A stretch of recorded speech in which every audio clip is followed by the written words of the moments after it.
नमस्कार। खर्राटे के साथ खर्राटे की बात करते हैं।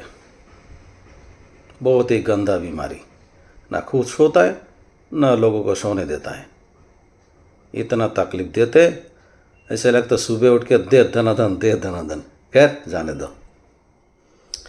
खर्राटे ज़्यादातर मोटे लोगों में ही पाया जाता है, लेकिन ऐसा कोई ज़रूरी नहीं है। एल्कोहलिक पेशेंट, ज़्यादा पीने वाले, उनको भी होता है। बाकी नज़ल सेप्टम्स है, नज़ल पॉलिप है, साइनसाइटिस के पेशेंट, इन लोगों में ज़्यादा पाया जाता है। कुछ लोग चित होकर सोता है सीधा, उनको भी ज़्यादा ये तकलीफ देती है। क्या बोले, बार बार स्नोरिंग का समस्या इतना ज़्यादा है, लेकिन टेंशन करने की कोई बात नहीं। होम्योपैथी में बहुत सारे ऐसे दवाई है जो कुछ दिन यूज़ करके छोड़ देंगे, ठीक हो जाएगा, ये सोच के करेंगे तो नहीं होगा। थोड़ा लंबा चालू रखना पड़ेगा, 3 से 6 महीने। जैसे कि ओपियम 200 पार में 2 बूंद शाम को लेंगे रोज़। डालका मारा 2 बूंद 200 पार में मॉर्निंग में लेंगे।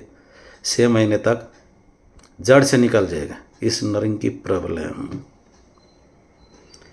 तो देर किस बात की, मेडिकल में जाइए या अपने डॉक्टर से मिलिए, दवाई चालू कर दीजिए।